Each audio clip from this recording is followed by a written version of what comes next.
আসসালামু আলাইকুম প্রিয় গাইস, কেমন আছেন সবাই? আশা করি সবাই ভালো আছেন। তো দেখতে পাচ্ছেন ডিসকভার 125। তো এই গাড়িটার প্রবলেম হচ্ছে ডিস্ক ব্রেক খুবই জাম। তো দেখেন চাকা ঘুরাইলে একদম ঘোরে না, চাকা জাম, খুবই জাম। তো চাকাটা জাম হওয়ার কারণে গাড়িটা টান শক্তি কমে গেছে, একদম ইঞ্জিন ওভার হিট হচ্ছে, তেলও বেশি খাচ্ছে। তো এরকম প্রবলেম হলে আপনারা কিভাবে ঠিক করে নেবেন এবং কি সমস্যা এই ভিডিওতে বলবো। ভিডিওটা ধৈর্য ধরে দেখেন, আশা করি বুঝতে পারবেন। তো দেখেন, ক্যালিবারটা খুললাম, মূলত সমস্যা এই ক্যালিবারেই। তো ক্যালিবার পিস্টন দুইটা, তো ক্যালিবার পিস্টন দুইটার সাথে দুইটা দুইটা চারটা ওয়েল সেল আছে। তো ওয়েল সেলগুলা অনেক দিন হয়ে গেলে এই রাবারগুলা নষ্ট হয়ে যায়।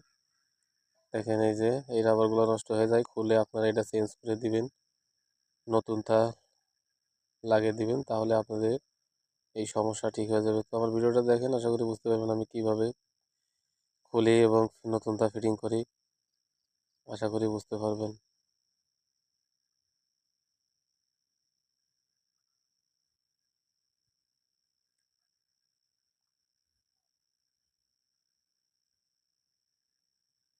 দেখেন পুরানটা খুলে নিলাম। তো চারটে রাবার, এই রাবারগুলোই মূলত সমস্যা, যার কারণে পিস্টনটা জাম হয়ে থাকে, একদম খুবই জাম, যার কারণে ডিস্ক ব্রেকটা জাম, চাকাটাও জাম হয়ে যায়। তো দেখেন এটা বাদ দিয়ে এখন নতুনটা লাগিয়ে দেবো। এই যে ক্যালিবার ওয়েল সেল,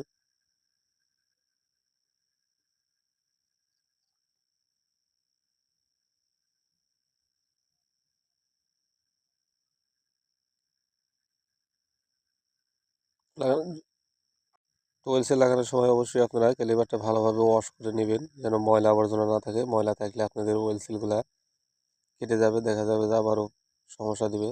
তো পরিষ্কার করে লাগাবেন, আপনাদের এই সমস্যার সমাধান হয়ে যাবে। তো দেখেন আমি কিভাবে ফিটিং করি।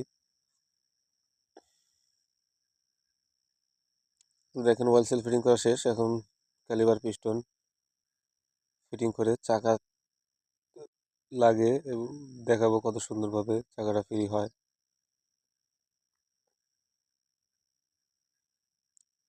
দেখেন ক্যালিবারটা লাগালাম, তো এখন চাকা ঘুরিয়ে দেখাবো।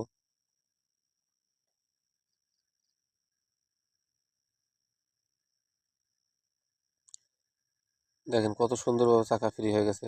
তো মূলত সমস্যা ক্যালিবার রাবার, ক্যালিবার রাবার সমস্যা হলে আপনারা ক্যালিবার রাবার চেঞ্জ করে নেবেন, তাহলে আপনাদের ব্রেকের প্রবলেম সলভ হয়ে যাবে।